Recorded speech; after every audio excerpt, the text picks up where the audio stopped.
है। भारत में corona virus का तांडव जारी है और पिछले 24 घंटे में 2,75,000 नए मामले सामने आए हैं। इसके साथ ही तेजी से बढ़ते मौत के आंकड़ों ने भी सरकार की चिंता बढ़ा दी है। दिल्ली में लौटा लॉकडाउन, आज रात 10 बजे से अगले सोमवार तक सुबह तक सख्त पाबंदियों का ऐलान। दिल्ली में कोरोना के नए मामलों का रिकॉर्ड टूट गया है। बीते 24 घंटे में कोरोना के 25,462 नए मामले सामने आए। वहीं पहली बार एक्टिव केस 74,941 पर पहुंच गए। दिल्ली में कोरोना संक्रमण की दर करीब 30% हो गई है। दिल्ली के एम्स में 22 अप्रैल तक सभी ओपीडी बंद रहेंगे। रूटीन एडमिशन और सर्जरी को स्थगित कर दिया गया है। ऑक्सीजन की कमी इस फैसले की एक बड़ी वजह मानी जा रही है।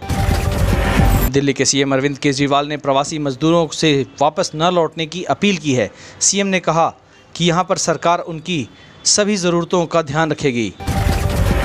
20 लाख के करीब पहुंचा एक्टिव मरीजों का आंकड़ा। अब हर 10 लाख की आबादी में 11,000 लोग संक्रमित मिल रहे हैं। आज शुरू हो जाएगा डीआरडीओ का कोविड केंद्र। पहले चरण में 250 बेड की व्यवस्था। राजधानी में कोरोना वायरस संक्रमण की बेकाबू रफ्तार के बीच दिल्ली के सीएम अरविंद केजरीवाल ने जैसे ही 6 दिन का संपूर्ण लॉकडाउन का ऐलान किया, उसके बाद कई जगह अफरा तफरी का माहौल देखने को मिला।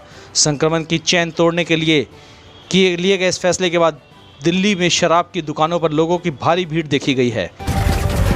गुजरात के वलसाड़ के सिविल अस्पताल में लगा लाशों का ढेर। 3 दिन में भी अंतिम संस्कार नहीं हो पाया। यूपी में ऑक्सीजन प्लांट्स की सुरक्षा बढ़ाई गई। ऑक्सीजन प्लांट्स के आसपास अतिरिक्त पुलिस बल तैनात किया गया है। मेडिकल ऑक्सीजन की बढ़ती मांग देखते हुए केंद्र सरकार ने 9 विशेष मामलों को छोड़कर औद्योगिक उद्देश्य के लिए ऑक्सीजन की आपूर्ति प्रतिबंधित कर दी है। शिवराज सरकार की एक और घोषणा, भोपाल, इंदौर, ग्वालियर और जबलपुर में 2000 बिस्तर के कोविड अस्पताल बनेंगे। 3 महीने तक गरीबों को फ्री राशन मिलेगा। अब 30 मिनट की चुनावी रैलियां करेंगी ममता बनर्जी। कोलकाता में अब कोई चुनाव प्रचार नहीं। चुनावी रैलियों को ट्वीट करते हुए आप विधायक राघव चड्ढा ने बीजेपी नेताओं पर निशाना साधते हुए कहा, बीजेपी पश्चिम बंगाल चुनाव जीतने के लिए ना दूरी ना दवाई, बस वोट के लिए ढिलाई ही ढिलाई नारे की तर्ज पर बढ़ रही है। शिवसेना नेता संजय राउत ने कहा, देश में कोरोना की वजह से हालात विकट हो गए हैं। ऐसे में सरकार को संसद का स्पेशल सेशन बुलाकर इस पर चर्चा करवानी चाहिए। महाराष्ट्र सरकार ने कोरोना वायरस के बढ़ते प्रकोप पर काबू लगाने के लिए दिल्ली, एनसीआर समेत 6 राज्यों से आने वाले ट्रेन यात्रियों के लिए आरटी-पीसीआर टेस्ट की नेगेटिव रिपोर्ट अनिवार्य कर दिया है। गाजियाबाद में लोनी के अशोक विहार इलाके में भीड़ ने बच्चा चोरी करने के शक में 3 महिलाओं की जमकर पिटाई की। लोगों ने महिलाओं के कपड़े तक फाड़ डाले। तीनों महिलाओं पर आरोप था कि उन्होंने बच्चा चोरी का प्रयास किया। यूपी बिहार जाने के लिए सीट नहीं मिली तो दोगुना जुर्माना भरकर जा रहे हैं लोग। बोले, शहर से मन भर गया। अमेरिका में संक्रमण के मामले सबसे अधिक 3 करोड़ से अधिक। भारत दूसरे स्थान पर, कुल मामले 1,47,00,000 से अधिक। 7 घंटे में राजधानी के 5 अस्पतालों के चक्कर लगाने के बाद भी जब कोरोना मरीज को बेड नहीं मिल सका तो एम्बुलेंस ने उसे बीच रास्ते में ही छोड़ दिया। बाजार में 1 घंटे की शुरुआती कारोबार के बाद सेंसेक्स 1340.43 अंक यानी 2.74% फिसलकर 47,491.60 के लेवल पर पहुंच गया। इसके अलावा निफ्टी इंडेक्स 376.85 अंक यानी 2.58% नीचे ट्रेंड कर रहा है। निफ्टी इस समय 14,241 के लेवल पर है।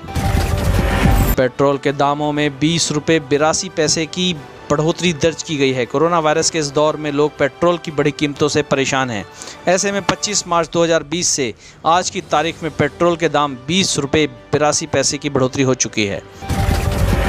हफ्ते के पहले दिन सोना पिछले सत्र के बंद भाव 47,343 रुपये पर सपाट खुला, लेकिन दिन चढ़ने के साथ इसमें तेजी आई। सुबह 10:30 बजे जून डिलीवरी वाला सोना 222 रुपये की तेजी के साथ 47,575 रुपये प्रति 10 ग्राम पर ट्रेंड कर रहा था।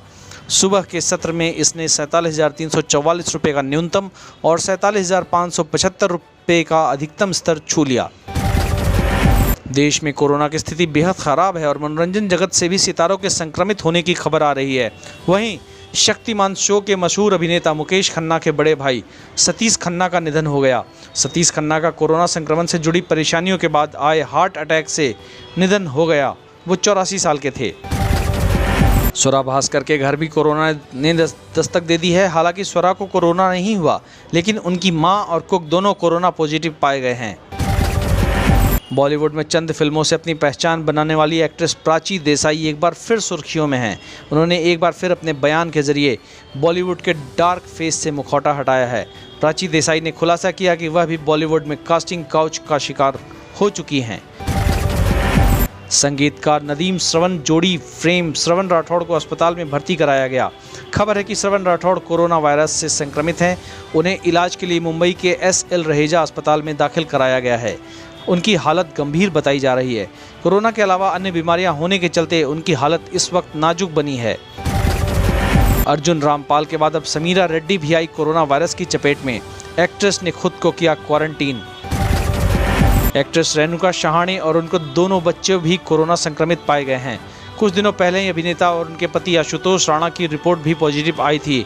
हैरानी की बात है कि आशुतोष राणा और रेणुका शहाणे ने कुछ दिनों पहले ही कोरोना वैक्सीन की पहली डोज लगवाई थी। ऐसे ही हमारे चैनल को देखते रहें, सब्सक्राइब करें, लाइक करें, शेयर करें, और ताकि ज़्यादा से ज़्यादा लोगों तक ये खबरें आप पहुँचा सकें।